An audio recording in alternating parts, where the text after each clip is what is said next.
Hey guys, so now that it is summertime, I noticed that I have been using makeup primers a lot more because it is just so incredibly hot. I walked the dog at 7:30 this morning and I was like sweating and it was humid and I was like, oh my gosh, why is it like 95 degrees outside? And I've been having a lot of long days lately where I've needed my makeup to last for like 12 hours at a time, and so makeup primers have been my friend. So I thought I would do a quick video letting you know which primers I have been loving lately. So if you're interested, then let's get started. So if you don't know what makeup primers sort of do a lot of different things. It's a layer between your skin and your makeup, and it helps your makeup go on a lot smoother. It helps to fill in lines, wrinkles, pores, and it can also help your makeup to last a lot longer. So the makeup primers that I'm going to talk about today do all of that, but a couple of them serve different purposes as well. So the first one I'm going to talk about is L'Oreal's Revitalift Miracle Blur. This is the oil-free formula.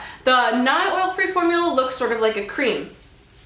This one it's clear and it looks more like a regular typical primer that you've used. I love this one. I do find that it blurs out my pores. Some people don't, but for me it works really, really well. It helps my makeup go on so much smoother, I find, with this one.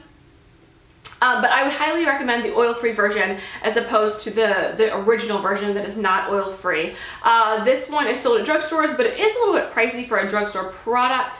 So just keep that in mind. So the next one is kind of new to my collection and I only have a small one, but I will most definitely be purchasing the full-size product when I run out of it. I've been using this one every single day that I needed my makeup to last longer than like 7 hours. And this is Tarte's Clean Slate Poreless 12-Hour Perfecting Primer. This one is slightly thicker than all of my other primers, and I don't know if that's what makes the makeup last longer than everything else, but I really, really like it. I don't know if it has any fun, like Amazonian fun stuff that they put in a lot of their other primers, but I definitely find that this helps, especially around my T-zone area that seems to be getting a little bit oilier now that it's summertime. This one really helps to keep that under control.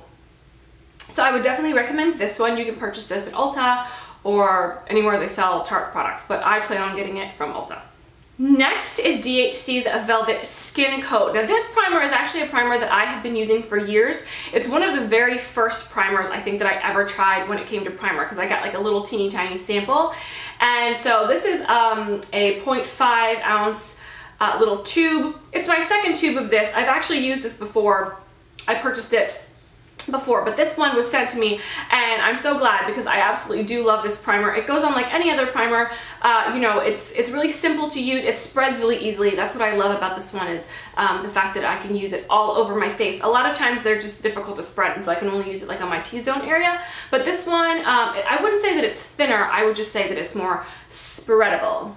So the next two primers I'm going to talk about are a little different than the other ones because they do not go on clear. So the first one of those is Eclos's Hydra Primer. This one is anti-aging and it also evens out the skin tone, and it has an SPF of 20. So this one actually does have a little bit of a tint on it. So if you are not looking to apply actual makeup on, or you just want to go with something really, really simple like a tinted moisturizer, then using a primer that has a little bit of color can provide some coverage, so that when you add a little bit more coverage with a powder or with a tinted moisturizer, you're sort of doubling up on the coverage without having to go super duper heavy with a foundation. So I really, really like this. It dries to almost a powdery type of finish. So you can even use this alone. I most certainly have. I've just applied this and then a little concealer and then I'm out the door. I love this stuff, and it also has SPF, so you don't have to worry about applying or finding something else with an SPF, and it hydrates your skin too. So I would recommend this one for people with oily skin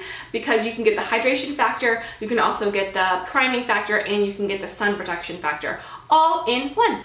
Another one that I would recommend for people with oily to combination skin is the Tarte CC primer. I have it in the color tan. I purchased this originally in the winter time, and I just knew that when summertime hit that I was going to love this product because it also has sort of like a powdery type of finish, whereas the other ones are more like velvety, smooth, silky finishes.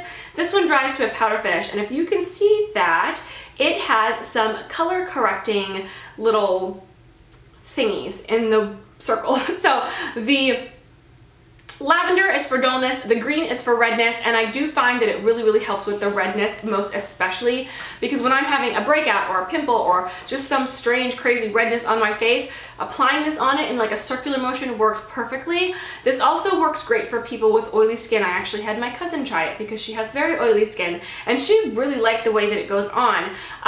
You can use it alone and just put it on and it applies with a little bit of coverage. I like to use this when I'm just trying to keep it simple. This is like my everyday primer when I'm not wanting to wear any makeup and I just want to put this on, go, run some errands. This helps even out my skin tone, get rid of any redness. The lavender part helps to brighten up my skin a little bit and not make it look so sallow and yellow. And the colored part of the wheel helps to add a little bit of coverage. So this works perfectly for that. So those are my 5 primers of the moment. Let me know down below what primers you're using for the summer, or if you even use primers, because I know that some people don't really use primers. So yeah, hope you guys are having a really awesome day, and I will see you in the next video. Take care. For more tips, visit www.dazzlediaries.com.